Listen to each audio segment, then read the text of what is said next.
Hello, this is John Halen here.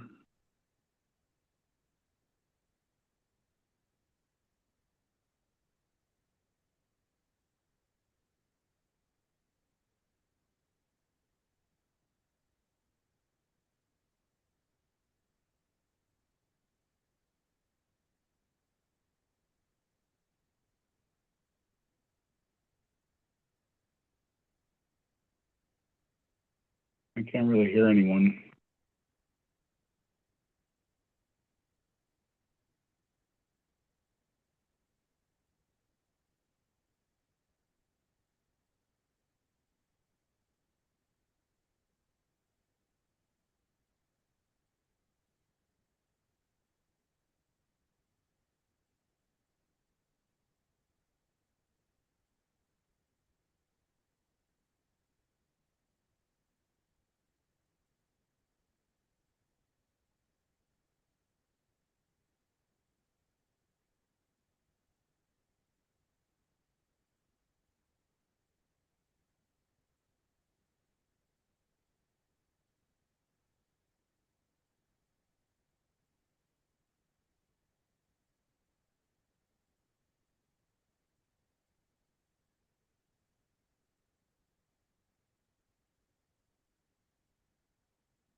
turn yours around. All right, sorry. Try that now. John, can you hear us now? Hey, John. Turn up the volume. Yes, thank you very much. Anyway, I guess I would John, can you hear us now? do, no new class. Turn up but the volume. Yes, thank you very much. 25%. Anyway, I guess I would John, can you hear us now? do, commission has some just. No new class. Turn up but the volume. Yes, thank you very much. 25%. Anyway, I guess I would John, can you hear us now? do, commission has some just. No new class. but Thank you very much. 25%. Anyway, I guess I would John, can you hear us now? do, commission has some just. Thank you very much. 25%.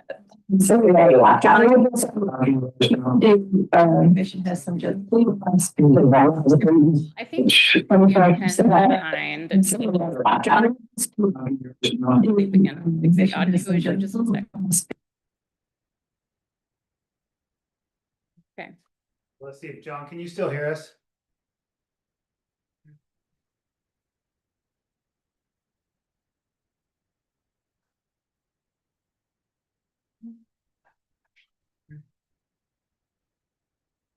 John, can you hear us now? And in their defense, I've been here for almost 3 years and I still don't know. John, can you hear us now? Sorry, can I offer a summary that I think will nail what we're going after? Yeah, so John, if you want to, John, we're can you- trying to get you on the audio. John Highland is joining us online. If you want to text me your comment or your question. John, if you want to, John, can you- get you on the audio. John Highland is joining us online. If you want to text me your comment or your question.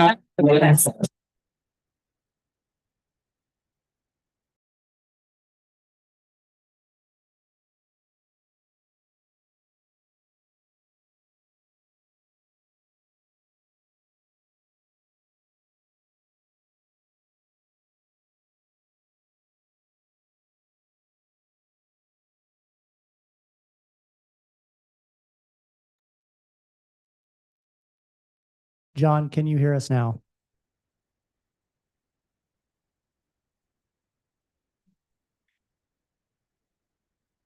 John, can you hear us now? It's the YouTube backfeed. So if you go on to the edge. John, can you hear us now? It's the YouTube backfeed. Mhm. John?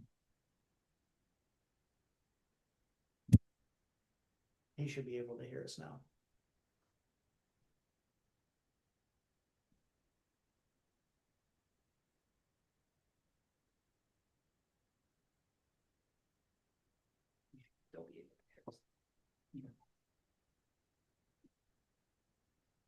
Okay, so John, are you with us? John's not even on the meeting. Yeah, he's in the panelists.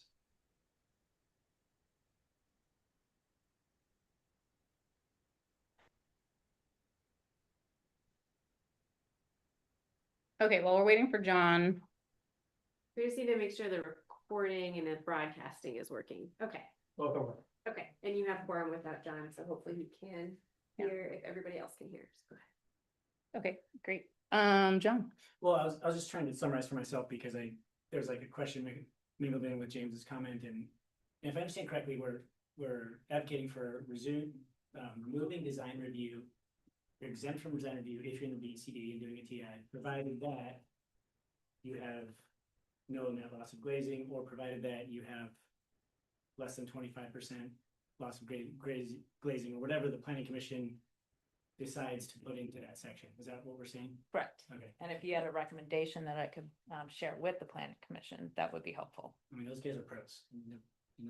Yeah, I would Well, so are you guys. 25%, but if they decide something else, I just wouldn't go crazy, either. No, that's good comments, because when I first, presented this last week, it was like, there was nothing about glazing, so they wanted to hear from you. It would be good for me to be able to go back and say they were supportive of some glazing. They understood where you're coming from. You're appreciative that they even brought it up. And then I can even mention the 25%. This is what the board is recommending. And then they can either make an amendment, improve that next Monday, or change it to something that they feel is more appropriate. Any further discussion on this one? I just have a question. John, was your question or comment aimed at, so then if you are losing more than 25% or whatever the number is of glazing, then you're subject to all of the design review? Was that part of what your question was about? Yeah, I was clarifying how the process works. None of us up here are planners. Yeah. And that's how I understand it, right? If you, Yep. if you don't meet all the exemptions, then you're in the normal Correct. process of Mhm. getting design review, and we're providing a fast track exemption Mhm. if If you keep you're within this something area and you're whatever our number of.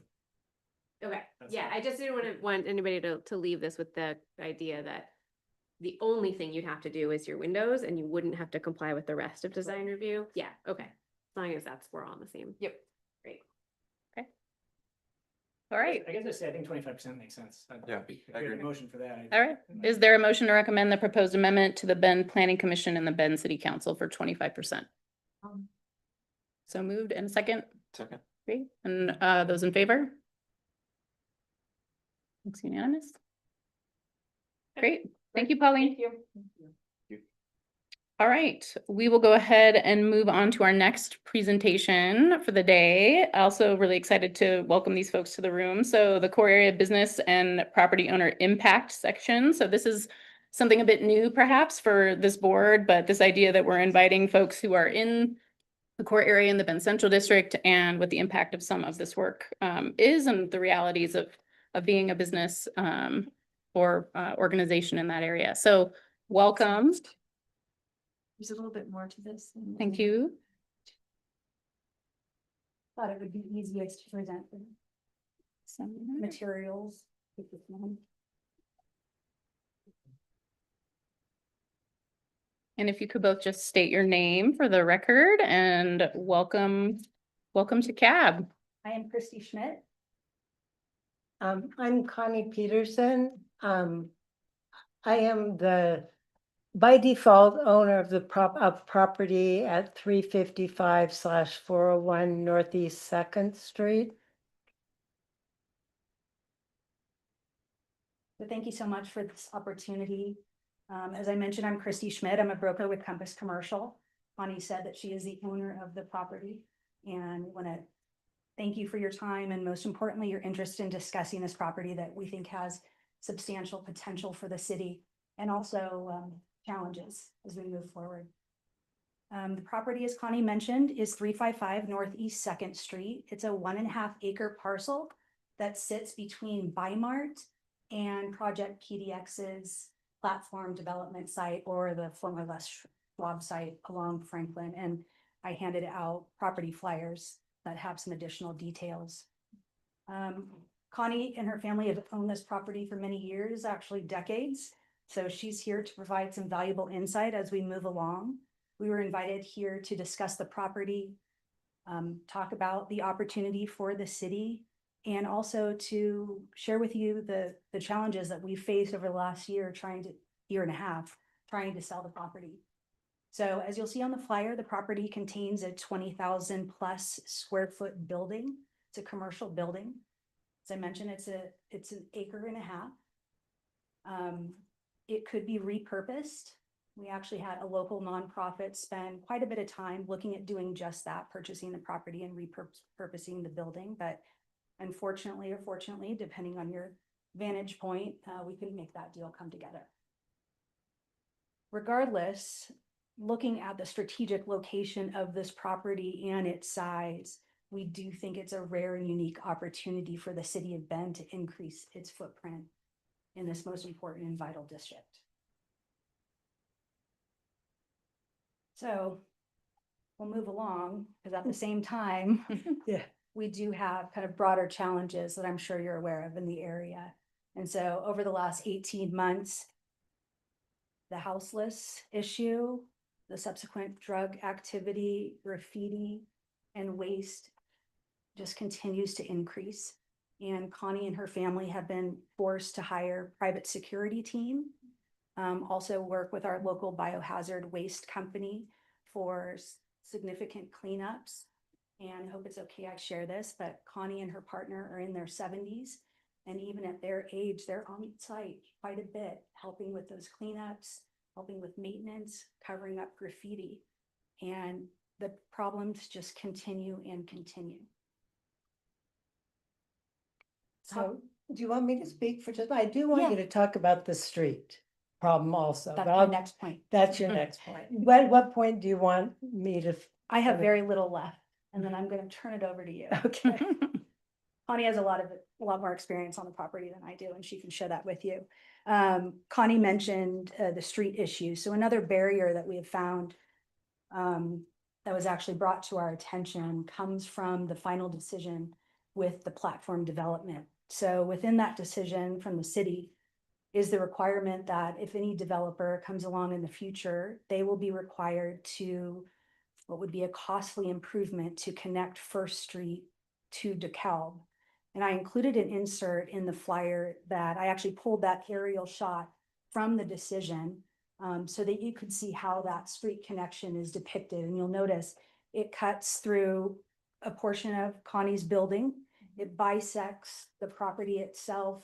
And in my estimation, removes about 1/3 of an acre of usable development land. We found out about this after we put the property on the market. Since then, we've had significant price reductions to try and offset these barriers and other concerns from potential buyers. I'm almost done. No, good.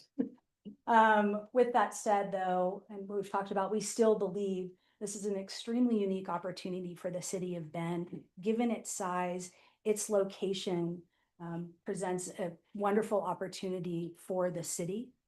And at least in my part, in closing, just want to thank you again for your interest that you've shown in even having this discussion. And as Connie has indicated, I'd love for you to give some additional insight.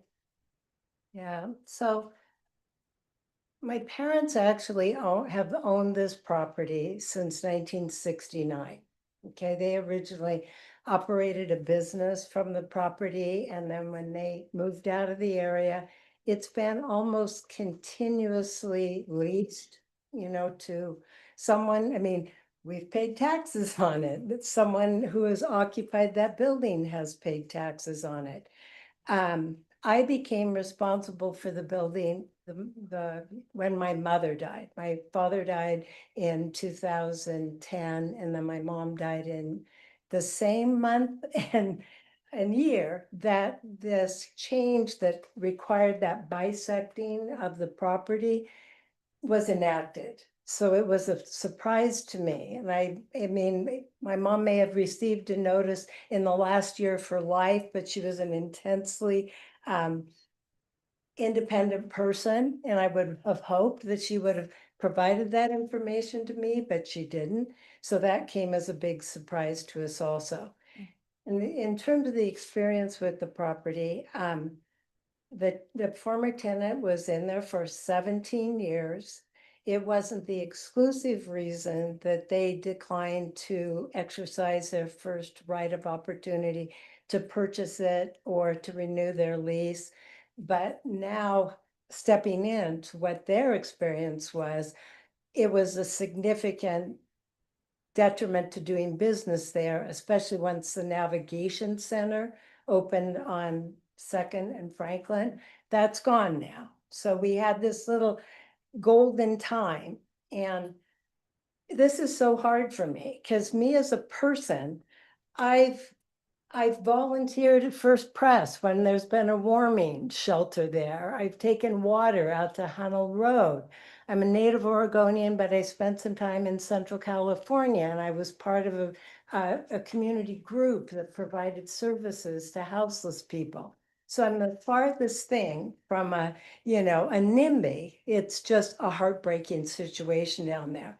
And originally, my partner and I, and like Christy mentioned, we're in our 70s. When we'd find tents or things down there, we'd go down and pin little notes on them. We're so sorry, you can't legally be here.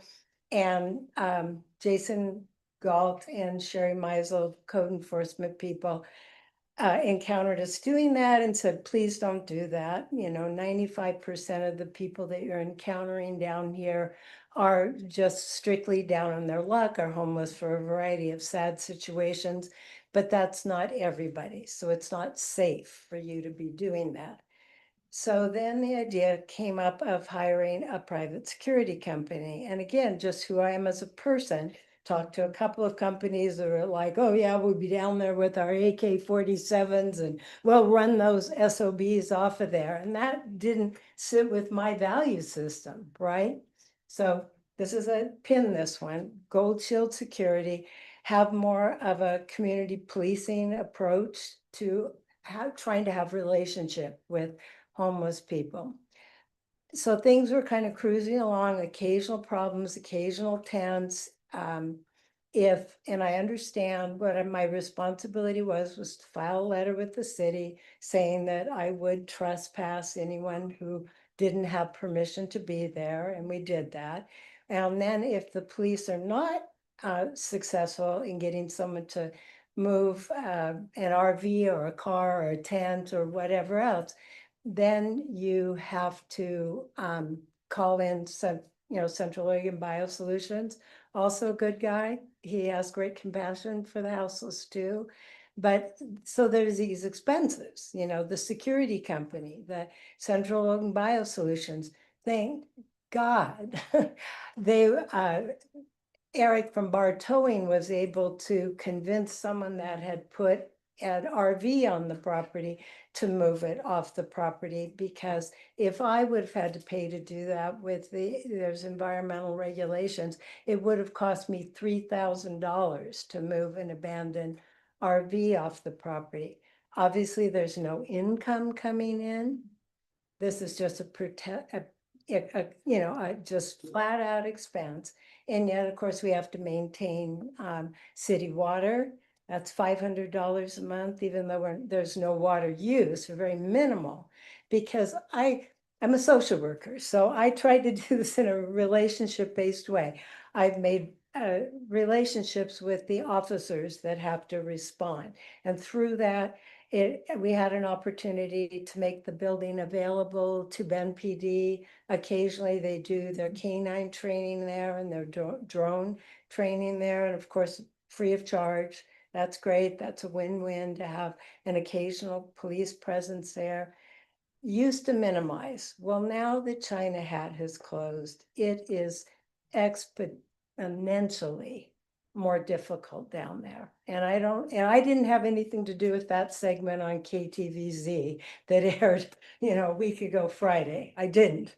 But I have noticed, because I go by the property almost every day just to see what's going on. It's better, but it was out of control. And there's been a murder on the property. There are syringes, there's human feces. It's really difficult. And so I'm very keen on developing it. And then there's another little piece to this. Honestly, if this were just me, I would have given the property to Furnish Hope, right? We did offer it to them at a really attractive price, and we agreed to own or finance a portion of it if we could get them in that building, and that didn't work out. So we don't even have anybody looking at this building at this point. If you drive down on 2nd Street and Emerson and DeKalb, you'll see what the challenge is. And yet, and still, I could see it being a really cool, vital part of the city, but I can't give it away because when my parents died, myself, my sister, who would probably give it away too, but we also have a third beneficiary of their will, is a niece that lives in Virginia. She is an adult, but she has really significant mental health challenges. And I have a fiduciary responsibility to try to gain something from the property. It's not going to be a pot of gold at anyone's end of anyone's rainbow, because it has been owned for so long. Of course, it's completely depreciated, so the tax consequences are going to be significant. And that's another little piece that just feels unfair to me. We had to have the property appraised by a professional as part of my, settling my mom's estate. And so that was the initial price that we set on the property. And that's what taxes were paid on to the state of Oregon based on, that evaluation of the value of the property. And we've lowered that by $1.3 million. So highly motivated, if it could be put to use by the city of Bend and move forward the central district, that would be great. I love Bend, it's my home. I lived when Bend was 14,000 people, Yeah, Yeah. so that's the end of that. And that's why I said, Corey, are there Kleenex here? Because it's pretty emotional too. Yeah, it is. And I just really want to thank you for sharing so candidly, right, the realities and the challenges and the opportunities, right, that are all kind of in this complex mix for you, right? And I think this is exactly kind of what the intent of an agenda item like this is, and to have like real people and real voices come in and share. Like, these are the real challenges that exist about achieving the vision for this place, like, and particularly in the Bend Central District. And so I love that it's grounding us in some of the true challenges and realities of what real people are facing and who want to do the right thing and have ideas and are trying to kind of make moves, but that there are still really significant barriers and challenges. So I just very heartfelt appreciate you sharing that. That is emotional stuff. That is hard stuff. And thank you. And if I were a developer, or if I could give it away, maybe I'd land grant it to Rooted Homes or something, and they could put those, like the cool houses they're building up on Simpson or something like that. Yeah, that's terrific. Yeah. Huh? I know. Well, and then we do need to move on in our agenda, but before we do, are there any other questions from the board for Christy, or for Connie? Yeah. I mean, you guys are coming to us, so I guess I'm a bit curious why you're coming to us. I feel very similarly to the way that the things that I've heard. I personally feel like the decline of this property is indicative of the decline of the area, and it's something that we should be working very hard to avoid. But I see when we focus on the people that we don't want in our community, we lose sight of focusing on the people that we do want in our community. And I think for this board, it's very important that we focus on the people that we do want to see on your property, and that be our guiding light. And while I'm very sympathetic to all the problems, I have reservations about this board focusing in that way. I am also very compassionate to things that have happened on properties adjacent to that have affected you. And I would like to see conversations happen that recognize what was happened and understand if that was intentional. And I would also like to see conversations happen about what if the street isn't open to cars, but it is open to the public? Like, what does that do to your property value? I would like to see issues of zoning addressed. I would like to see the city take this very seriously. So I guess that's a good question. Questions from others or comments? Yeah, Dawn? So I serve on the board for the Central District as well, which is the business district that is in here that's working really hard to get things cleaned up here. I also work for First Interstate Inc. and I have a couple of nonprofits that are interested in relocating to that area that are looking for lease space and are looking for things. And so would it be okay if I pass this information on to them about this building to possibly lease or work something out with you? Yeah, I mean, the ideal is selling it. And that's where, Absolutely, but like maybe yeah. a short-term monetary contract or something like that, you're open to some different things. I just want to make sure you're good with me on your information, and I won't share, juicy details. you can tell my negotiation. public.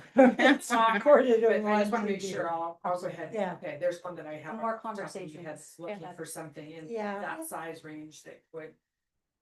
Thank you, also Dawn. fit for them, so I'll. And James, I mean, in my heart of hearts, I mean, the other piece of property, so there's platform, and now the city owns the other adjacent property. And I understand at some point, the city is going to hopefully build a new city hall. My argument would be that is going to be a commercial corridor, especially if the work is done on Franklin, right? That would be more easily leased or developed by the city as a commercial property. City Hall could be on our 1.5 acres, you know? It's just, I'm just out there Yeah. And I don't know talking that about opportunities. right. And I think like no silver bullet, no Right. exact answer or solution, but definitely ideas and like definitely, I think this is sort of a new thing that we're trying with CAB to sort of see like what are the things that we're starting to pull forth from the community and what might that mean for our work. So, thank you for being some of the first to kind of come in and try this out with us. And I think that it will lead us in good ways to make sure that we're doing the kind of work that we can do as a body to help address some of these issues and barriers. But it's still pretty formative, right? To kind of hear that really just kind of And like. not I to look walk like- out of here yeah. with the solution today. I know, I mean, I like that kind of closure too, but, No, I'm but kidding, but yeah, thank you. thanks for, Yeah. thanks for understanding this from a very human perspective, and I do, and Yeah. I have relationships with Thomas Chevrolet, but the difference is they're generating income, so Mm. they're incurring some of the Right. expenses, right? Right. And the fact that this is a barrier to leasing or selling that property, it makes it pretty, pretty real to me. Yeah. Well, thank you, Connie and Christy. And was there sorry, maybe one more comment or question? My 70s also, and I wouldn't want to have to deal with this, so thank you so much for sharing your story. But I do have a question, in our past discussions about limitations in terms of purchasing property for the city. I think there's limitations on that. So to build on the chairs, the reason why we're doing this is because this is to continue to have a fact-finding approach to developing. This is one of the best practices that we've identified that other communities have deployed, where they bring property owners and businesses before an advisory board, whether that's their development commission or a downtown business association that identifies either an issue or an opportunity. In prepping for potential property acquisition, this is to hear the challenges of what property owners are dealing with. And as we go into your work plan formation over the next 2 years, we will bring forth a property acquisition approach, a strategy, the legalities, the approaches, the funding. There'll be a whole kind of like a property acquisition 101 type thing in Q1 of next year. So this is just laying the foundation Yeah. for that, of like what a property owner experiences. And she recognizes that we don't have the ability, we're not there yet, I guess. Oh, absolutely. Yeah, they were very aware. No, I was kidding. I know. And I said I wanted to walk out of here today. P card's $50, so. So one of the other things that was identified is that this extension of First Street and to DeKalb, and I'm wondering in our discussions is including Public Works and engineering and who made this decision and what some alternatives could be. If we recognize that sometimes this might be an impediment, I'm not sure what the path is to do that, but it seems like a major part of the problem here was this road going. So that, So I'll just, go ahead. no, I was just gonna say real quick, the road would only go in if they increase the footprint capacity of the building by 500 square feet. 5,000. 5,000, okay. So, yeah, so and what kind of development requirements would be required for this parcel depend on what development application is submitted, right? So decision on platform hasn't decided anything for this parcel. It depends what is proposed for this parcel. I think what you hear from the platform decision is about connectivity in the area. There are former streets here that were vacated. I was trying to find out how long ago they were vacated. I can't find that in the records. Surprise. Right.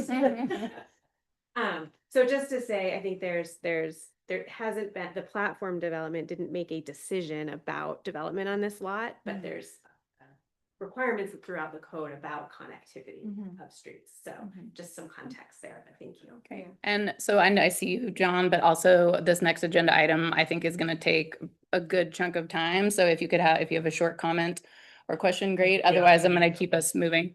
Yeah. Keep it moving.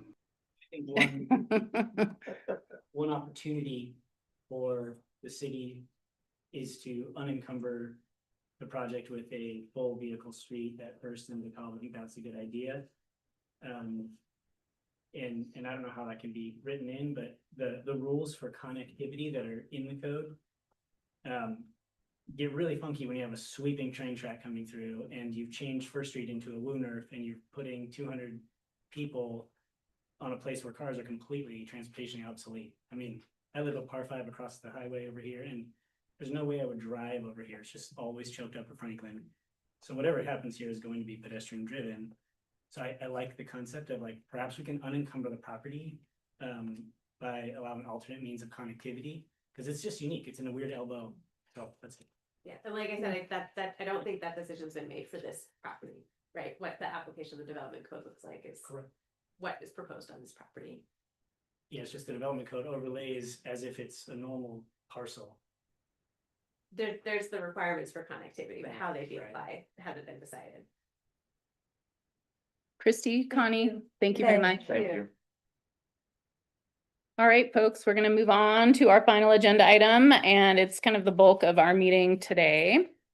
So we're going to take some time to go through what is the draft outline of the core area investment strategy and action plan.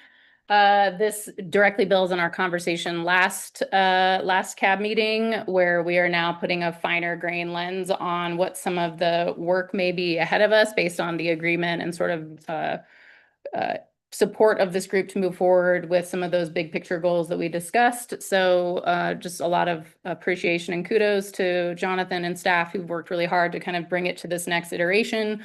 This is again a draft, so we're going to have a presentation and then we're going to have a discussion about what is here today. I think because there's so much here, we'll probably pause throughout to maybe get feedback. So that might be a way that we go about that today. And then just, you know, there's no decision that we need to formally make today, but I think there is a question of, you know, is this in line with the goals that we've articulated? Is this on the right track? And so that's what I'd like you to have kind of in your mind, kind of right track. Is this online? Is this aligned? That kind of frame for the discussion today. So Jonathan, please take it away.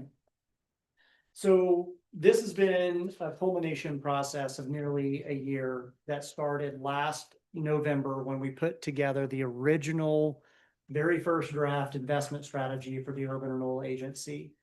We worked with not only this body, but we went to BDAB, we went to ECC, and we went to AHAG on, are we on the right track? And they said, yes. We presented this to Borough in February of 2025 of this year. Borough then asked, well, where's the economic development strategy that goes along with it that's outside the urban renewal areas?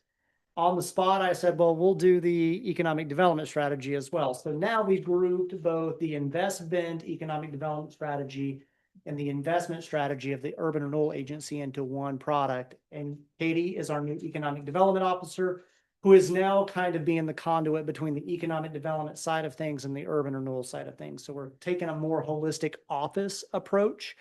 And so as the chair had said, this is a draft. A lot of this will require direction from Borough on implementation, as well as future actions by Borough that may need to take for specific program implementation.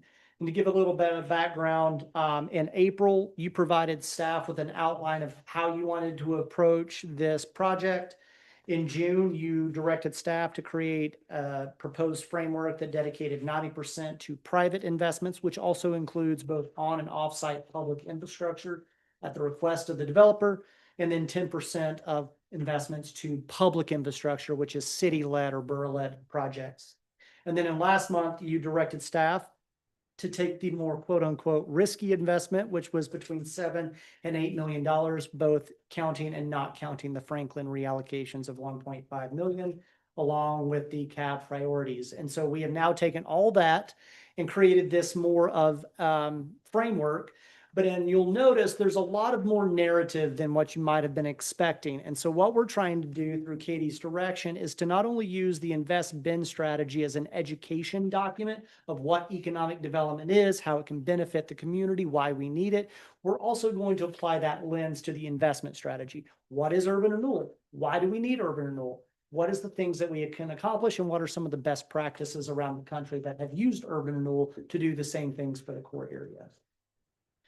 So We are using best practices to influence this strategy. We've looked at Asheville, North Carolina, the River Arts District, Denver, Colorado. I actually personally worked with Dana Crawford in Trinidad, Colorado, so I'm very well aware of how her efforts reshaped Union Station in Colorado, and then Phoenix, Arizona with Park Central. So Asheville is a River Arts District. That is my hometown, so I have to naturally plug something into this.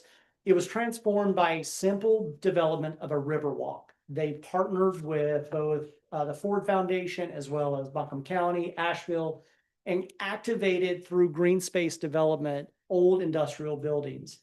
By 2017, hundreds of artists have moved in, world famous restaurants have opened, and several national breweries were recruited to the area. After Helene, it also has now become a beacon of hope for revitalization because they are bouncing back fairly quickly. So not only is it an example of sustainable development that can bounce back after a natural disaster, but things have taken an industrial, non-used into a vibrant arts district. Denver, Colorado focused on connectivity. How do we connect an entire city, both internally and externally?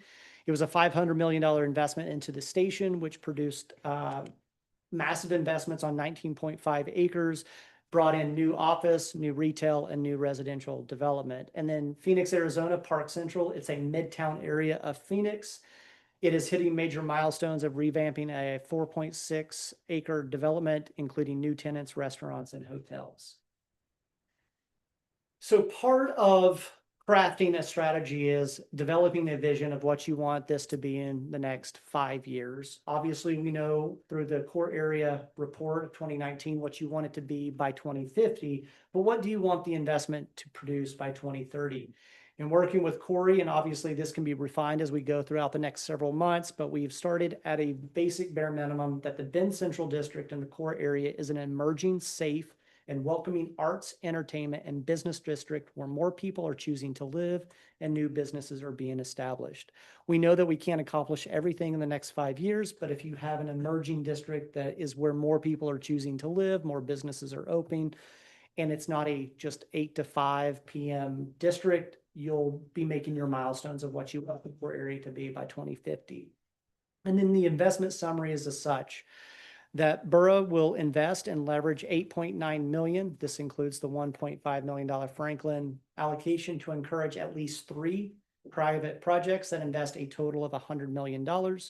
This will encourage more residents and businesses in the area, the relocation of the bottle drop, and foster an average of 3% annual growth rate of assessed valuation. So we have broken the investment strategy into 4 key areas that will be used over the next 5 years. Area 1 is create, place, and foster vibrancy.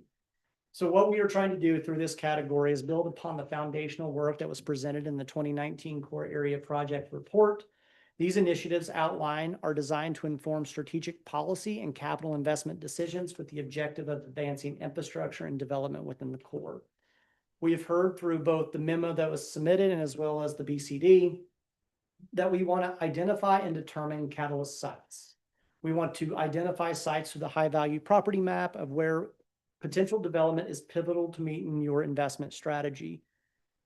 By identifying properties in prime locations through research of existing conditions and community aspirations will be central in coordinating this focus for revitalization.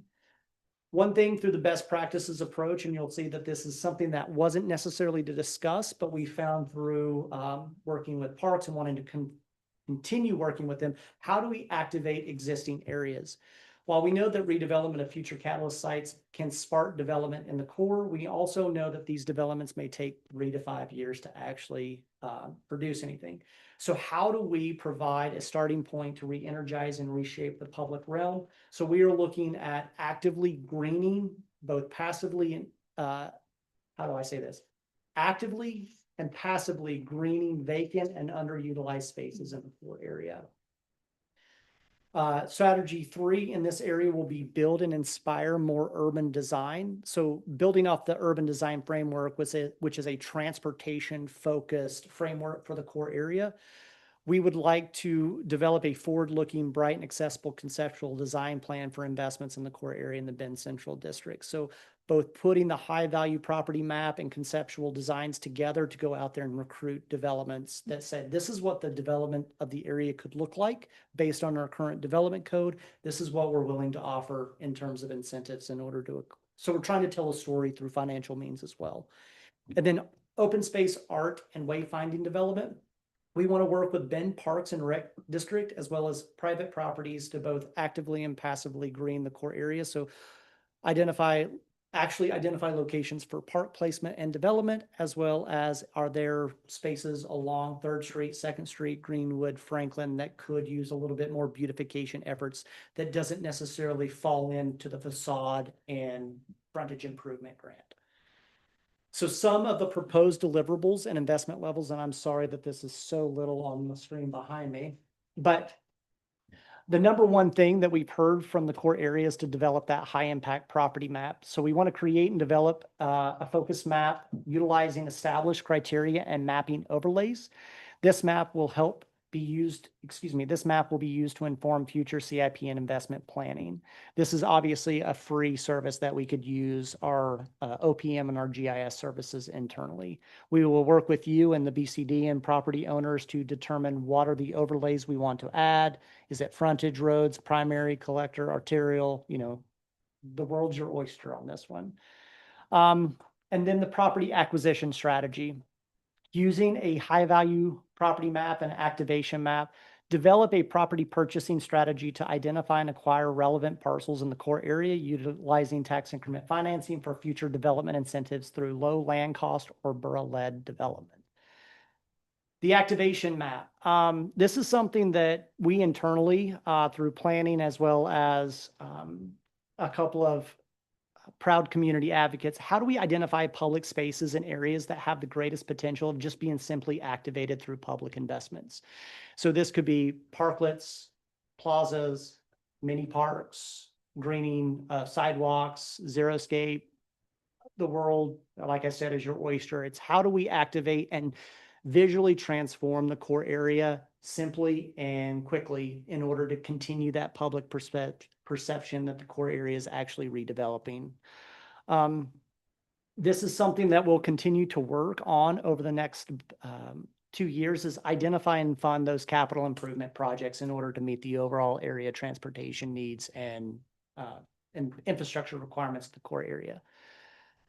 Something that we've thrown out there for your consideration, whether you want to include this in the investment strategy or not is up to you, but doing block design concepts. So that goes to telling a story of what is allowed under the current development code on current properties that either we do or do not own, with willing property owners that may want to participate. So we will pay design concept renderings for conceptual designs for any development that could go on that parcel that is allowed by the development code. This just creates a story. A lot of people will look at a property and be like, I don't even know what could go there.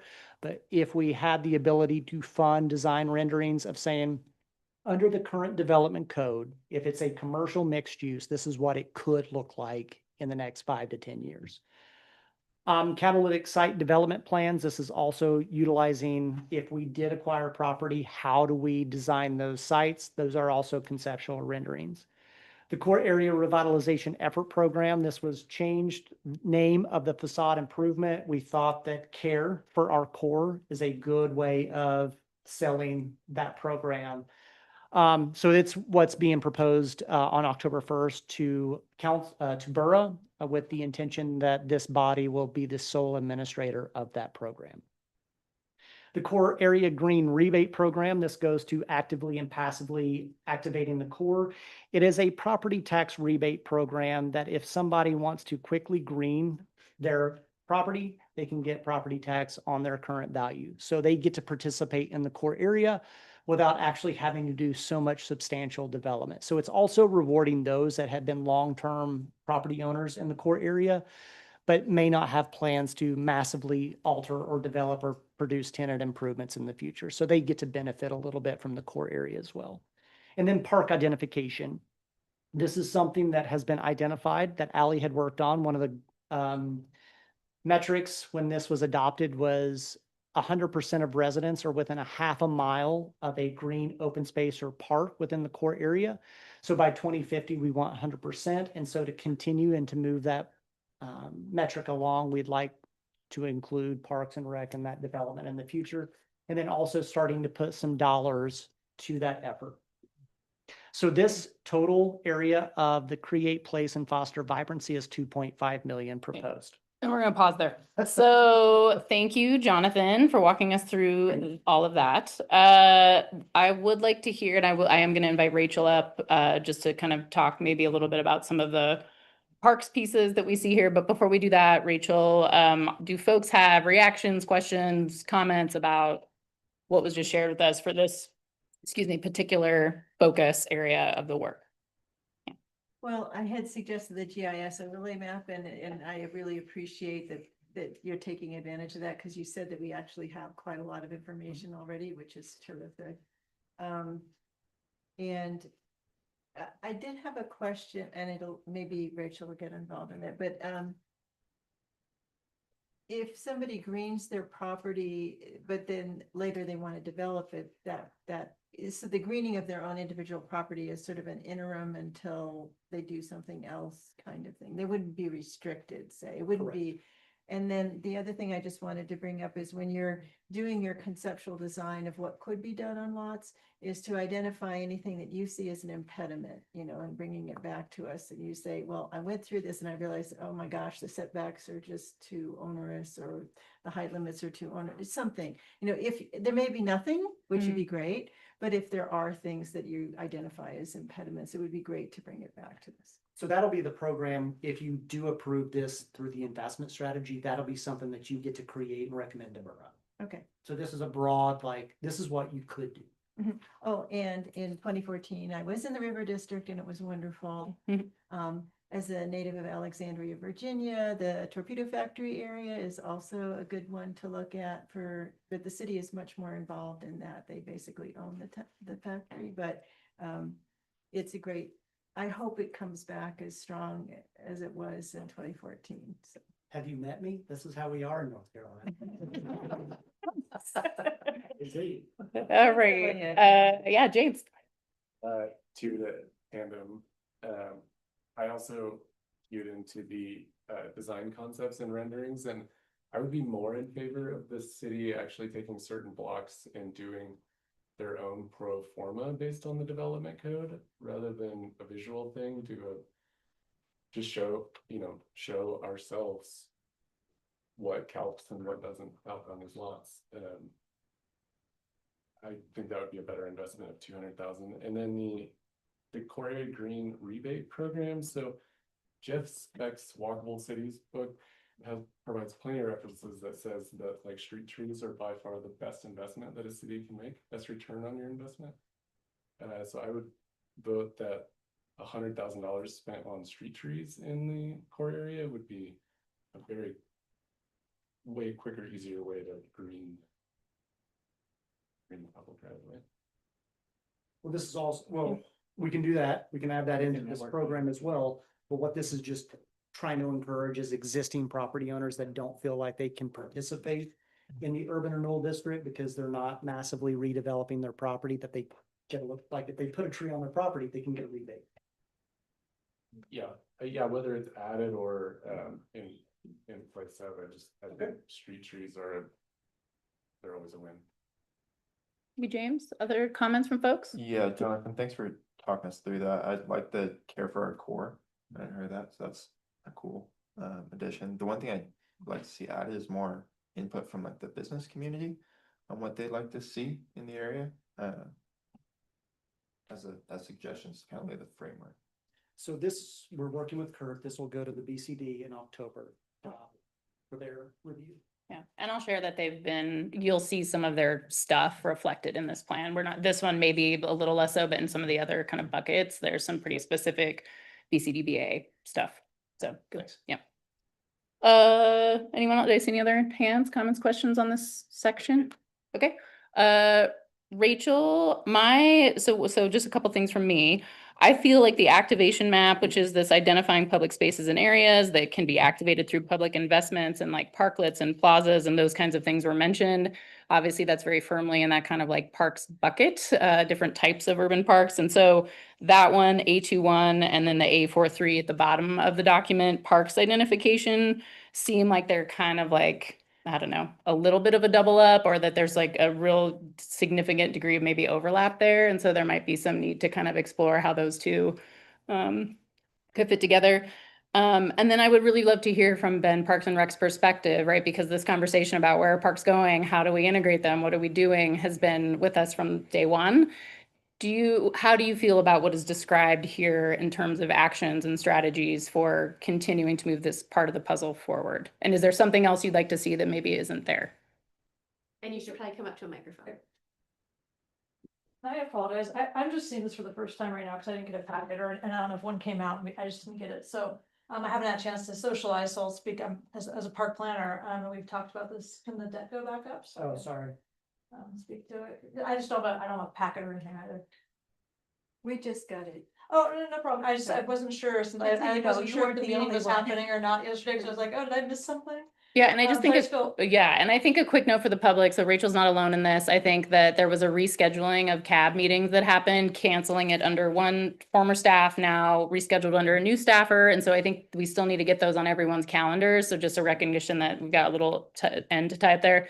And then getting the materials and things posted in a timely way online so that folks can, have access and see those things. I've heard some input on that as well. So duly noted, and thanks for kind of rolling with us, putting you on the spot a little bit. Guys, like, Hey, you got it. it. I'm Yeah. taking notes here. So it's interesting. So the park identification spoke to me. We have been talking about this for, I've been coming to CAB for 5 years, 6 years. And it brought me back to the thought of like, sorry, I'm a broken record. Master planning, this is our city properties. I don't know if that's still a thing. It's one of the things that It we've talked is. to the city about for It is. years, is also like co-locating and having like a plaza or something with City Hall. And that's something where I see as park identification, like continuing to work with everyone at the city level to figure out like where the best location in the partnership is for that. So I think that's absolutely something that we need to pursue.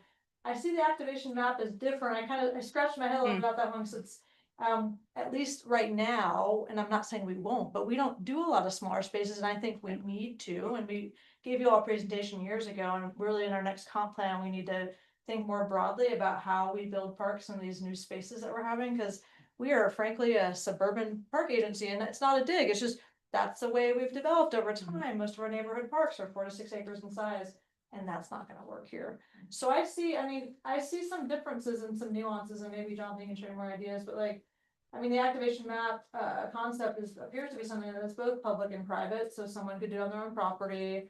I don't know if that encompasses, I'm sorry if I missed it, so I'm taking notes, but like the parklet, the parklet program the city has, we think that's an interesting opportunity. That's not necessarily our space, that'd be right of way or something else, but I think those opportunities are good. And I love James' comments about trees, because it's something we're starting to look into a climate resilience plan, and they pay huge dividends. I'm sure you guys notice it when you walk around town, how much cooler it is.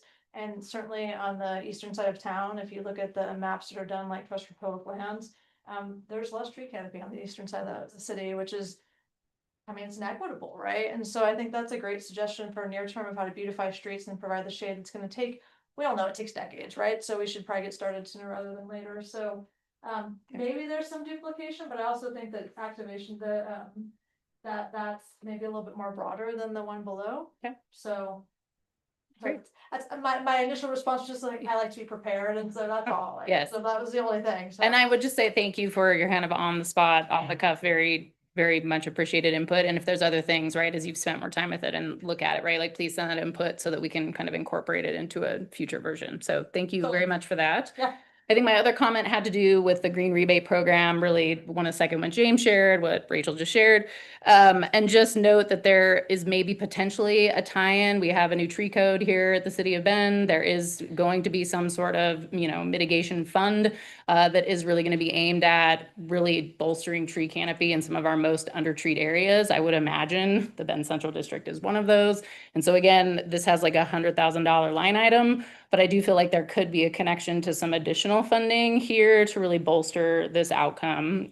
So just a quick note there for staff of potential connection on that piece. So that's what I had. Any other thoughts or comments? We'll move on to the next bucket, move the market. So this is the big one that you all have really wanted to focus on over the next 5 years. So this category outlines the strategic actions the agency can take to mitigate the financial barriers to development within the district. These measures are intended not to only facilitate the implementation of specific projects, but also to enhance and leverage capacity and operational efficiencies of both the city and borough, thereby improving the overall project feasibility. So number one is to develop, align, and implement incentives. That'll be the crux of most of your work over the next 2 years. So basically, that's develop and deploy incentives that align with the area needs and organizational capacity to facilitate core area development. And we'll get into that in a second.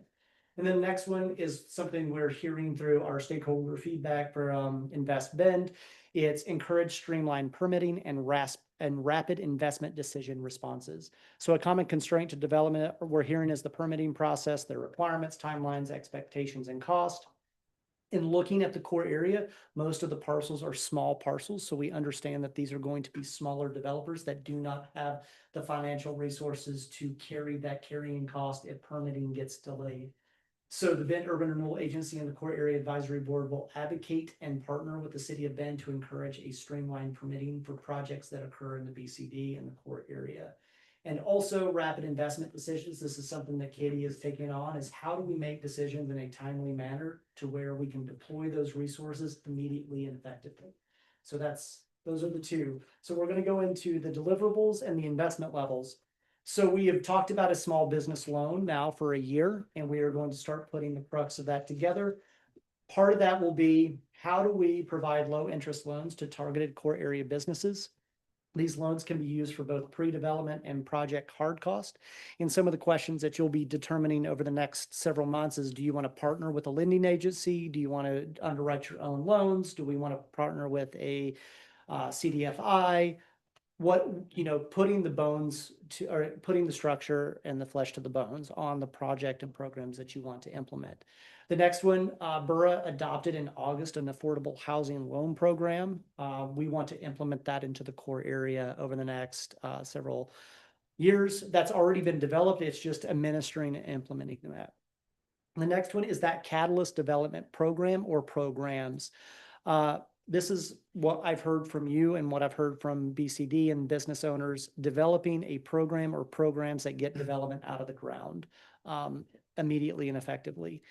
And then something that we are looking at is, how do we provide land acquisition and disposition? And some of the best practices over the things that we have looked at is urban renewal agencies have acquired land and has sold it at a lower cost, thereby providing the incentive to the developer, because we know that land costs are one of the primary drivers of development in Central Oregon. So this, I would say, group the Catalyst Development Program and the Land Acquisition Development Program into kind of one program, but they're two distinct approaches. So the total investment amount for this area is $5,350, not $5,350,000, not $5 million. Okay, thank you. Can I have a quick question? Yeah, please. I thought that the affordable housing program, we do have a in-house loan people. Is it more efficient to kind of take advantage of that, or to go to an outside? So this is not trying to compete with the city of Bend's programs. This is just leveraging another tool through another agency to complement the existing efforts of our housing division. And plus, this is also helping urban renewal generate an income stream that can be redeployed back to the same program. No, I'm not questioning that. I'm just saying the mechanics of doing a loan program. We have staff, don't we, that are doing Yes. it? So could they also do this, or you're saying we need to do? I just didn't want to see duplication of something that is unnecessary, or. So we went through a similar exercise, but we thought we were going to have an applicant in Murphy's Crossing we were going to use the same model and approach and loan documents that we use for the affordable housing provider, and we all use the financial software that we have internally. Now, for the small business loan, we might want to contract that out.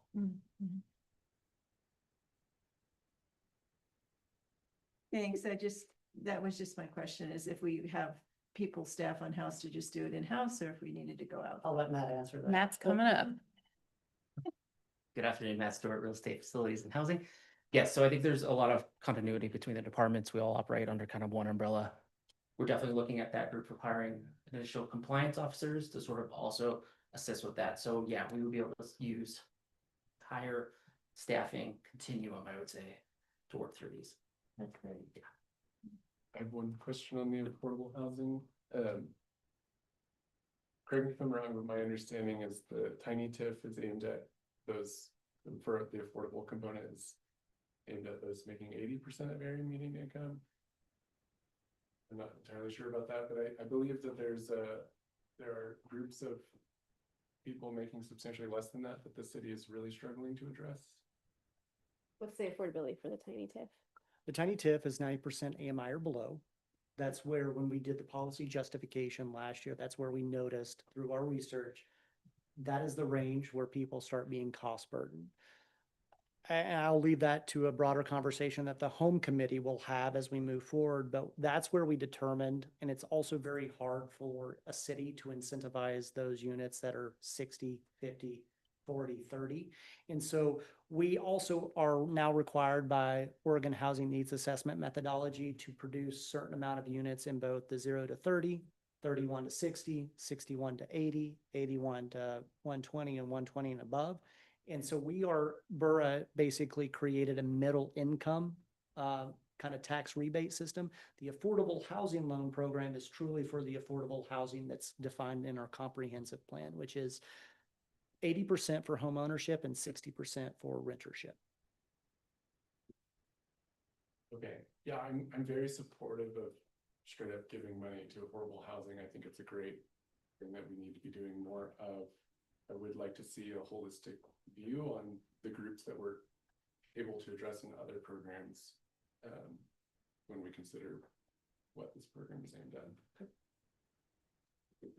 Other comments or questions? That includes ex officios. Anyone who wants to put something in the room? I've just got a question. What's the difference between the catalyst development bucket and the identifying in the previous bucket, identifying investment opportunities? Yeah, the 1.5 we've got there for, how was different? So which one are you referring The to? capital improvement project 2.2. versus the catalyst. So capital improvement projects are city-led projects, which are. Oh, so this is all public investment, the Yes. other one is all private. Yes. Thanks. And we'll clarify that now as we move forward. Yeah. Okay, moving on to the third bucket here. So through stakeholder engagement with core area businesses, we've highlighted a critical need to elevate the district's visibility and strengthen its identity within the broader context of the Ben's urban landscape. There is a prevailing perception that the core area lacks a cohesive brand and recognition that's often associated with the other established commercial districts such as Old Mill and Northwest Crossing. This disconnect has presented strategic challenges, and it may hinder investment attraction, consumer engagement, and long-term economic viability.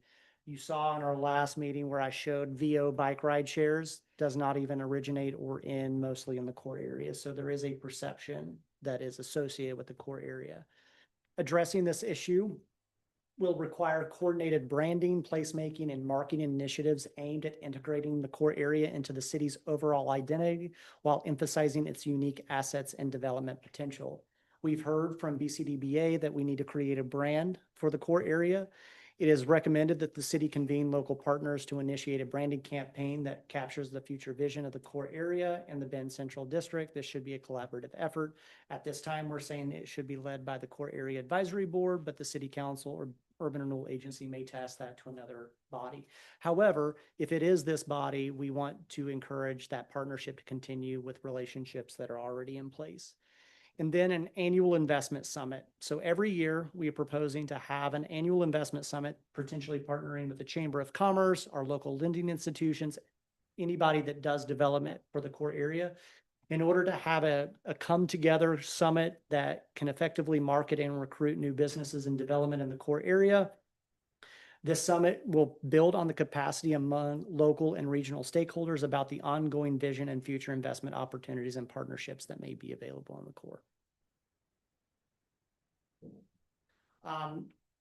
create brand logo and colors. This could be through a business improvement district, or it could be through the plan administration of the core area. 250,000, and then host an annual investment summit. Obviously, we'd want to partner with the chamber or a nonprofit where they can get sponsorships, but then we would sponsor 10,000 or 20,000 or 30,000 annually to host that event. Comments, questions? All right, didn't I cut you off, Jim? I just wanted, one of the best practice studies is the Denver Urban Renewal Authority's 142 Ironworks District. They created the Rhino Arts District. They partnered with a business improvement district as well as the Urban Renewal Agency and branded together the district to, as you see, their logo, their field design. They also host annual summits of bringing people in. So this is just a best practice approach of how do we increase the visibility, the name recognition, changing public perception through narrative and storytelling, not only visually on a streetscape, but also visually through media and entertainment. $30,000 would be a good party. That's for 5 years. All right, folks, comments or questions on that particular part of the puzzle? No, it's great, the branding thing. I'm gonna mention it to you later, a place, another place to look at. Okay.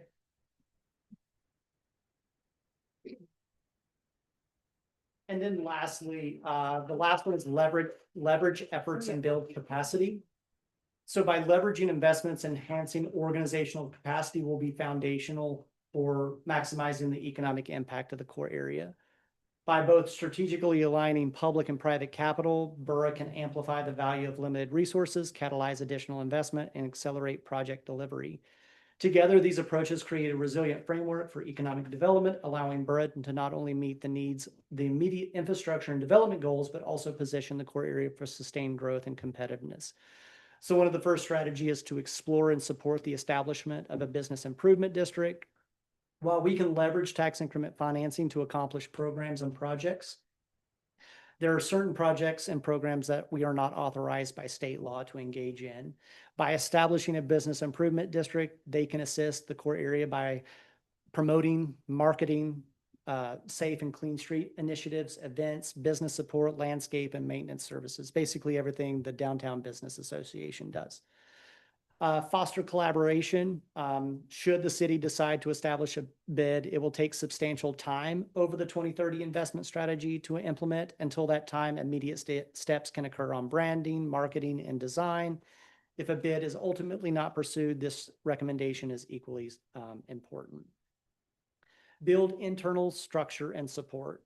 As you all have heard, it's just a man of one. I luckily have Elizabeth to help keep me on track and in the guardrails of legalities, but to effectively maintain and build success in the core, the urban renewal program should create a full-time employment position dedicated to assisting the urban renewal manager in the management, implementation, and local collaboration inside the Bend Central District and the core area. Allie was pivotal and a very important resource for what we were trying to accomplish as a team, but I'm struggling, to be honest with you. So this is a recommendation from internal support outward. And then policy and development recommendations to leverage financial internal capacity with overarching citywide approaches to the core area. We want to allow the core area advisory board to continue its policy recommendations throughout the biennium and throughout the 5-year investment strategy. So right now, the proposed deliverables and investment levels is to hire additional urban renewal staff. And we're estimating, given what we spent with Allie and myself being here, as well as the other things that are required, about 400,000 over 5 years. That's salary, benefits, all that stuff. So. Great. Thank you, Jonathan. Same questions, comments, thoughts?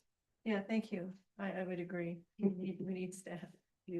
This is very ambitious, and you did a great job on this, so thank you.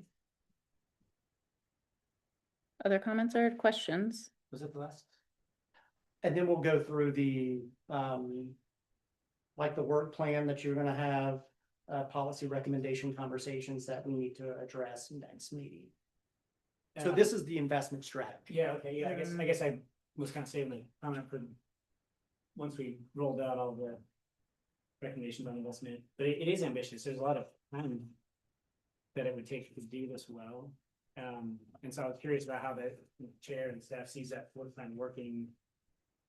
You know, like, this isn't gonna get done in meetings like this. A lot of the stuff that we're recommending, are gonna take time and focus and energy. How is that working? It's just a broad question. Like, how is that working into our work plan? Like, is there energy and interest in breaking into subcommittees and doing some work and, you know, doing some actual, getting some volunteer stuff together as a body? Or does this fall exclusively on staff and we just kind of get up and talk about it once every 3 months, you know, like, just in terms of getting this stuff done, like actually identifying and moving the needle on any of these things is gonna take energy. Yeah, so here's my take, and folks have heard me say this before, but I feel like this is what we're embarking on is a new era for CAB, right? Where we are more proactive, and frankly, there's more to do. And so I think like it would be good for all of us to remind ourselves that this is kind of like a working board situation, right? Like, it's exciting, but it also means there's gonna be more for us to do and step into. I will say I had a similar reaction where looking at all of this, it's like one of my concerns is spreading the peanut butter too thin. Right, my preference is always to pick very impactful things, put the resources there and go after them. I think these are all important. I think with the approach that staff is imagining, I think can be achievable, but to your point, I think it also means all of us being ready to do the same, right? To start putting in some more time. And so I think that's the reality. I think it's exciting. I think frankly, all of us have felt maybe a bit underutilized or underengaged over, you know, the past 5 years. And so I think that is also part of this new era that we're embarking on, where there's going to be more for us to be working on and doing. And I don't know exactly the exact structure of like subcommittees or not, but I would anticipate to advance these things in a timely way. Like, that's certainly going to have to be a part of the discussion. Yeah, So thank you, Corey. yeah. I think I totally agree. And I'm just curious, you know, obviously this isn't the forum for spitballing ideas and actually moving the needle on some of this stuff. And I wonder, are we too limited as a body to do this work because of the responsibilities that we have in delegating monies? Because we've got all these restrictions on when we can talk and meet, and you know, it's like 5 of us can't get together over beers and talk about, hey, what do you guys think of this idea that's like illegal? Yeah. So like, which is not how normal business is done. But so Yeah. how do we do that? Like, how many people can we do at once? Is the subcommittee thing the answer? Because I agree with you, and I think it'd be really good to put energy and time into this. I think we have a lot of education about it already and a lot of ideas. How does that functionally work? I guess I'm just seeing that question further. Like, do they have to be groups of 3 or 4, or how do we? So I can answer some of those Thanks, questions. So as far as structurally, sort of what is the board's role and what's the work for you versus staff versus Borough? You know, I think you are set up to be more of a policy board. And so you're making policy recommendations up to Borough. Borough's making decisions, and then staff are implementing a sort of the general structure, right, of how the committee system works at the city. If you do have subcommittees, if they're tasked from this body to do something on behalf of the body, now you have a smaller public body, you have a smaller quorum number, and you still have the same meeting and notice requirements. So if there was a subcommittee of 3, everything that subcommittee is authorized to do by CAB has to happen in a public meeting. Now your quorum is 2. So because of being a public body and an advisory policy board, that's where, and so you're sort of making the policy recommendations, that all that work has to happen in these public meetings. So for that structure, you know, I think the main thing to keep in mind is you're primarily a policy board making policy recommendations about how this 8.9 million over the next 5 years. First, that was your first recommendation, right? And so building from that is, what does that implementation look like over 5 years? I think the work plan is that next set of policy work for this board. And then the implementation of all of that flows down to the staff level, meaning more staff, right? There's more to do. There's $8.9 million. We want to get catalytic work going. But so I think that's the framework that we're in. Thank you. Yeah. Super helpful. Yeah. Great question. Other thoughts or questions from folks? Okay, Then we will go ahead and move on to the next bit. Jonathan, sorry, unless you had anything else to add. So to the chair's point about spreading the peanut butter too thin, you have now a month to kind of ponder over these a little bit and kind of select, do you think these are reasonable? Do you not? This is putting everything that staff has heard now over the last 8 months on paper. Now, that does not mean that we take everything that's on this document into the recommendation for borough. It's just, I wanted to make sure that not only our small businesses, BCBBA, and various CAB members, as well as external stakeholders, at least have the opportunity to be heard through a draft document. Yeah, and just to put like a slightly finer point on it, like the business improvement district, like that's something specifically we know that the BCDBA is very, very keenly interested in. And so I think there's also this question of sort of like other partners and other folks in the community that might need to be kind of in the fray on some of these to move them forward in an effective way. And so I think like that's also like part of what we're looking at here. So it's not, you know, there's no sort of name behind each one of these, but I think just thinking of it like in terms of like, there's a lot of folks who are interested and who are stakeholders and who are gonna have connections to various parts of what's described in this strategy. So, yeah. Okay. So the next one is one of the parts of the core or the CAB's work plan is to provide recommendations along with the investment strategy for adoption in December.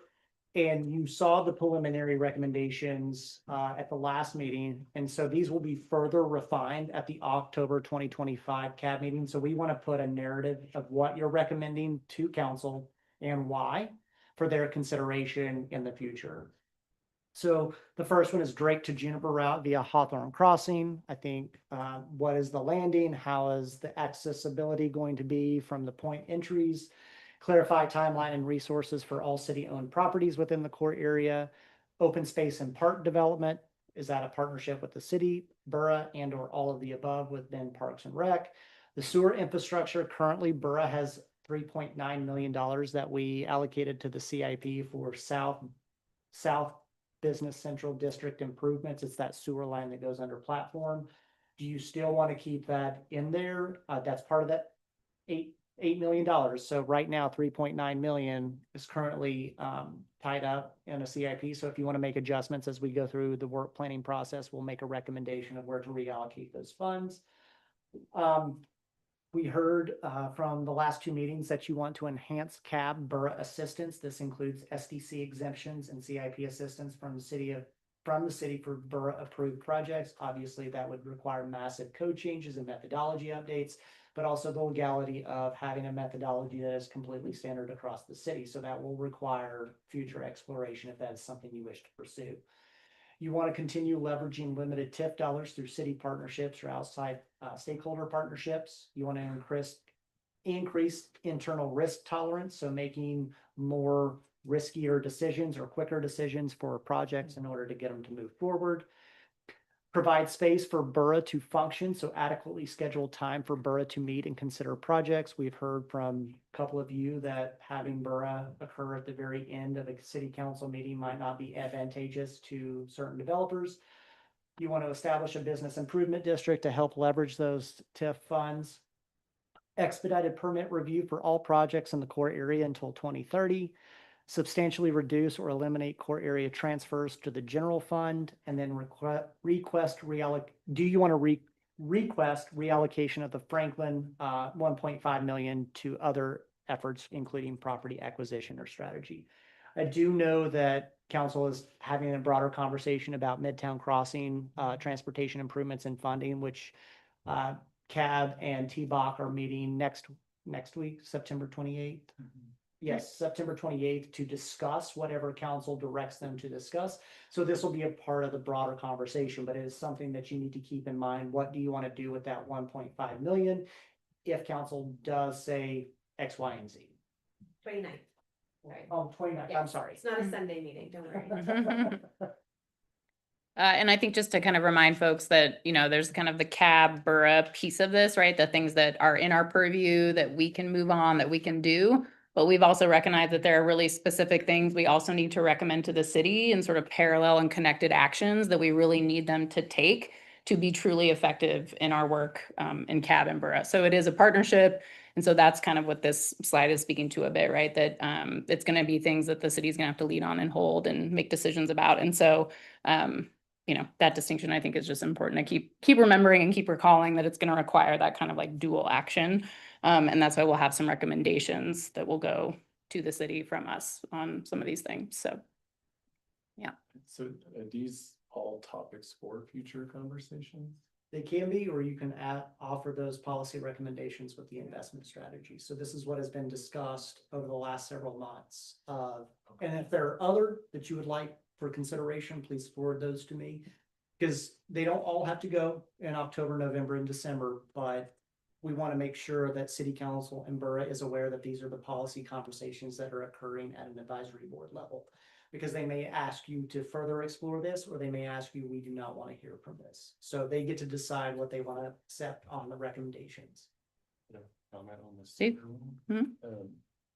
The sewer one was brought to this board with not a lot of information, no heads up. I think Dale actually recused himself from voting on that because there was a lack of information available. Personally, I'm very supportive of sewer investment in general, but I would like to understand, I just think there needs to be transparency about why that area of sewer was chosen versus was the rest of the core area even looked at? I'm not sure, I'm not against it, but I don't feel like we were given adequate information for that one, and there was never any follow-up on it. And then the other one, this board did request to review the Franklin design, not for like how much money we spent, but just for general intent, like does it fit with the vision for the core area?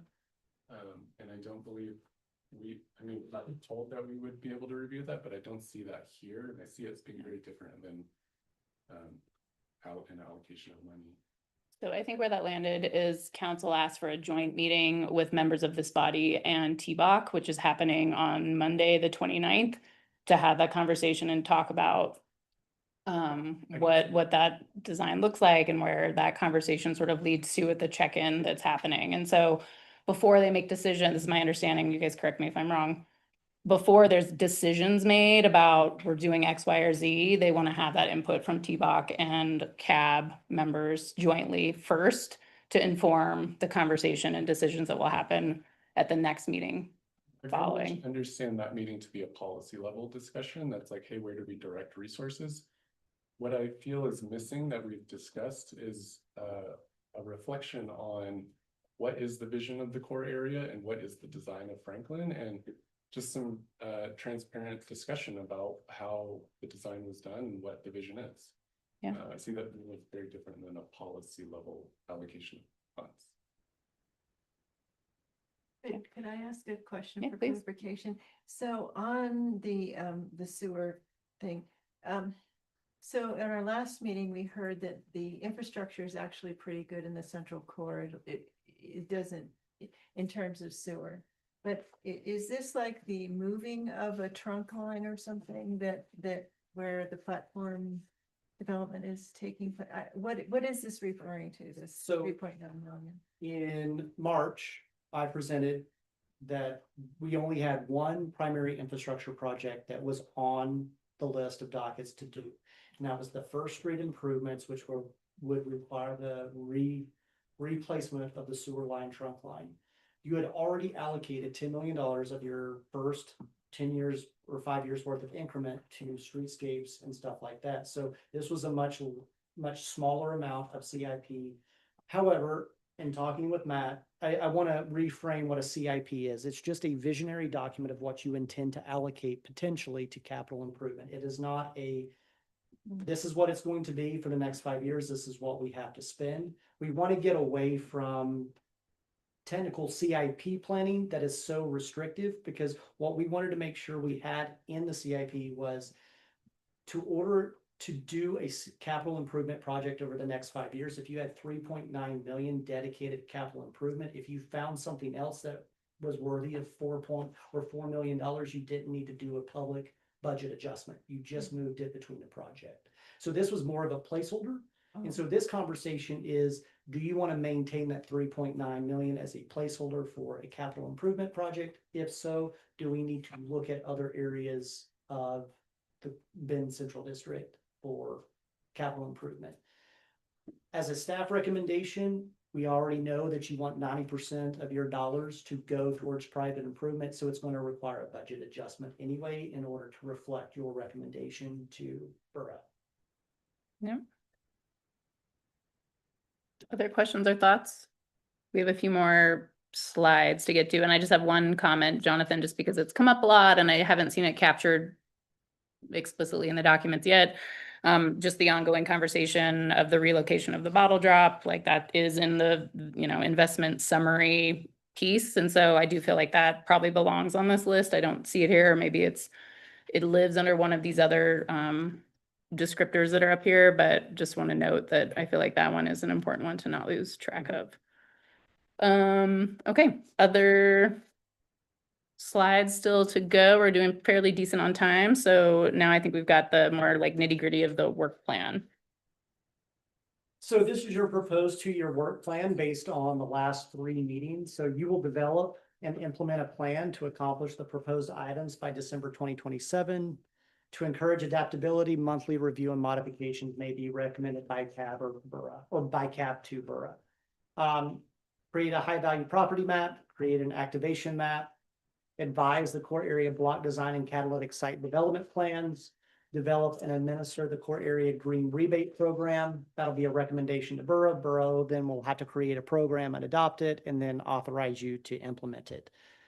Administer the core area revitalization effort program, which is the facade program, develop a small business loan program, develop catalyst programs, advise on land acquisition and disposition, lead in collaboration with BCD business owners, the branding efforts, assist the city of Bend with an establishment of a business improvement district, assist the city with position description for a core area urban renewal project coordinator, provide annual policy recommendations regarding core area investments and development code updates.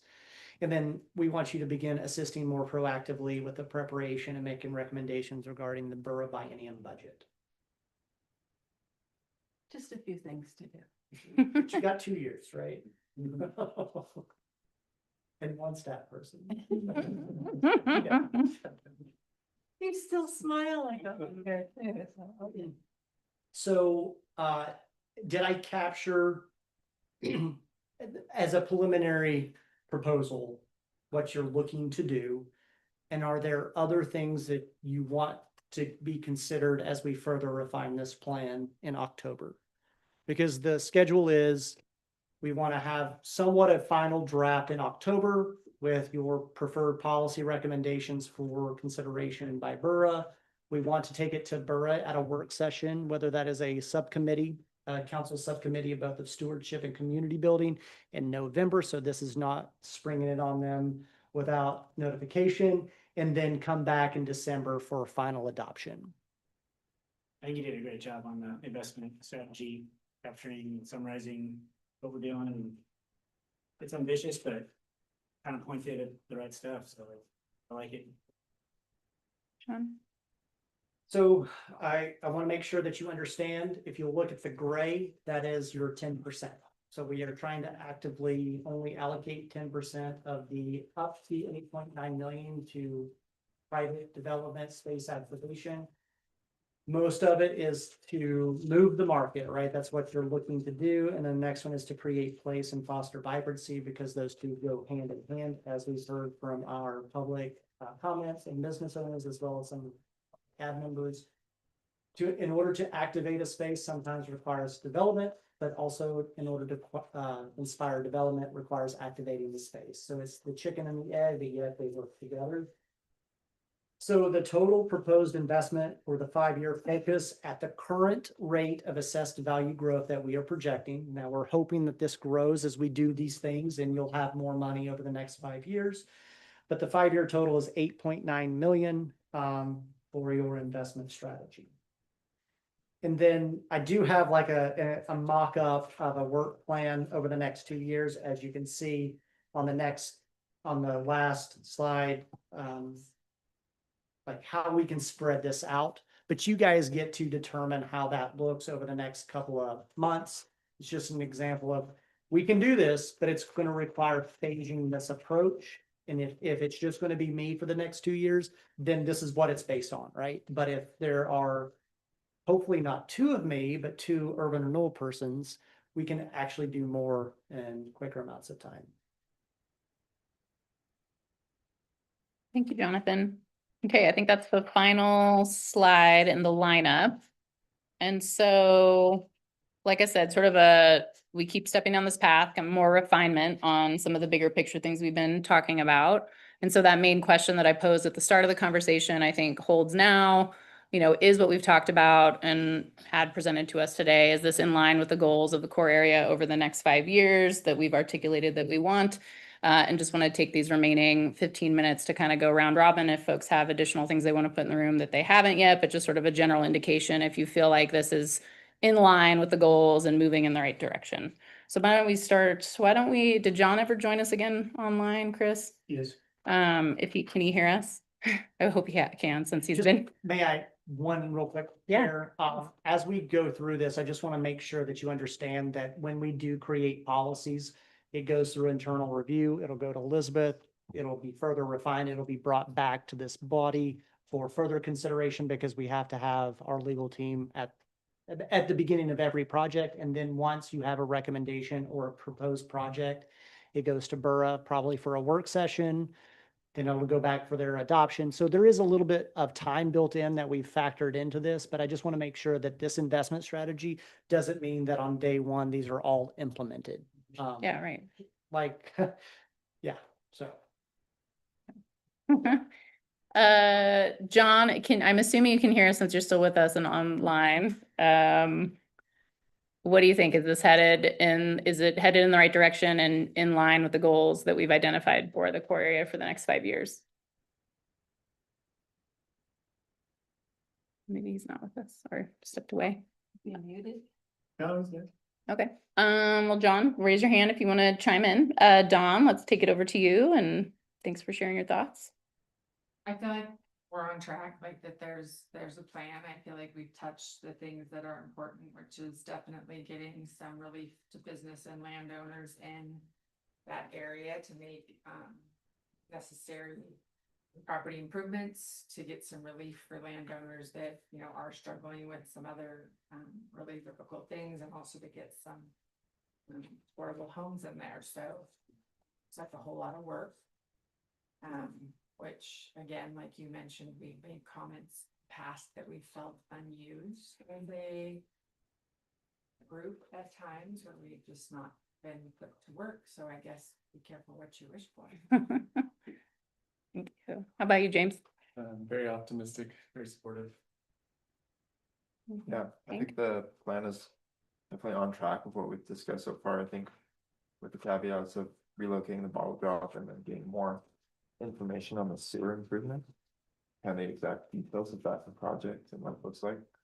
I think it's on track. I guess I feel like we can't actually act on a lot of these things, so it will be getting the community to bring these actions to us to vote on is where a lot of our work lies. Kathy? Good job. I think you captured everything that I could think of. Some clarifications on some things, but otherwise, and I'm super supportive in hiring another staff person to work on this. It's too much for one person to do. So I just highly recommend. Yeah, thank you, Kathy. How about you, John? I feel like I said a little bit early perhaps, but yeah, no, it seems in line and supportive, and yeah, no further comments from me. Okay, well, great. John, last call. If you have any other comments to put in the room, and for our ex officios in the room, any additional comments or thoughts to share? Okay. All right. Well, I think that I also am feeling like if this is in line and moving in the right direction. Like I said, I think we're going to keep stepping down the path of more refinement.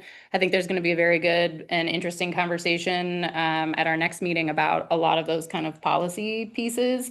So really appreciate how many people showed up today. Just encourage folks to kind of, be in the room if you can, because I think it's going to be a really important and instructive conversation for the work ahead. So I think that, you know, we'll keep moving forward. I do feel like we've grounded really well in our North Star, right? Which is that, you know, we know the amount of money that we have to put to good use. We know what we're trying to leverage. We know what we're trying to achieve. You know, these 3 private projects that invest a total of 100 million. And so I feel like that for me, being grounded in that as kind of a North Star for us is going to continue to be instructive, as we are going to have to make choices about what goes first and what we work on first, and our priorities. And so I think that conversation is still to come. But yeah, I appreciate folks kind of showing up and being willing to kind of walk through this stuff and get the right framework so that we are effective in this next kind of chapter, new era for us. So thank you, everybody. Or, could I? Yes, please. Councilor Riley, yes. I just wanted to, Mike Riley, City Councilor, I just wanted to make sure that, emphasizing that meeting on the 28th, Monday, Ninth. 28th, the Shebok cab. Next week on Wednesday is our work session where we're gonna have a quick discussion about all the Midtown stuff. So if people want to watch that, it's not the whole agenda. You'll be more prepared for the stuff when we're asking you guys that day. But I just want to emphasize that's really important to your point, James. That's your opportunity to hear what we have to say. And I don't actually know the time. Work sessions, of course. Yeah. Thank you. Well, the work session is 4 to 6. I know that time. Okay. The Monday meeting, I don't know. I was asking about more. Thank you. I think they're both at 4. So I think the work session, Wednesday, the 24th, starts at 4. If you want to watch council's discussion. And then, a joint meeting, I believe, is happening at 4 on the Monday, the 29th as well. I think you already had that discussion about who might go to that, so.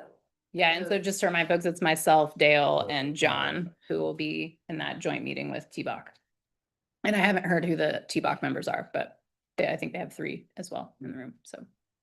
So I'm here to inform you that we have an official vacancy on the Core Area Advisory Board. Jeff Baker put in his resignation that was effective at the end of July, beginning of August. And due to the timing, we did not have the capacity to bring that to CAB in August based on how it went out. And so we want to thank him for his contribution. However, there is now a vacancy on this body. And so therefore we can politely request to fill that to the chair for moving forward. What position did he play? There's certain categories, right? Yeah, we're just saying that we want to inform the chair that there's a vacancy and that to request to fill his position based on the code. Right, but his position was a certain. Right, like there's sort of like category. certain types of expertise, Yes. right? Well, he was like the financial, he had like that kind of background. He was the 4 that we wanted to have outside expertise in environmentalism, financial, social justice, and I think what? Like kind of in that realm, yeah. Is there any kind of formal action you need from us? No, I'm just informing you, so if you Yeah. have anybody that's interested, and we can request, we don't have to have 9 members, but it's just up to 9 members, so if the chair. It'll be to the borough chair, we'll decide. Oh, gotcha. Yeah, not the Gotcha. chair of CAB. the Gotcha. chair of borough. Gotcha. Okay, great. All right, well, thank you, everybody. We will go ahead and adjourn this meeting of CAB. Thank you. Early. You We're talked. 7 minutes early. I had to make up for like 30 minutes over last time. You're not supposed to be the.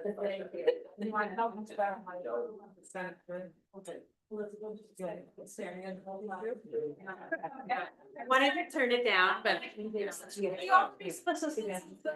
No, actually. Somebody. That's it. Oh, that's great. For next time. It's not because. Oh, I know, I noticed it when I walked by. I still leave it. I appreciate your need for timing and accuracy. I will share. I don't know if you guys do this at We're not doing it. yeah, but there's like a fee. Okay, well then.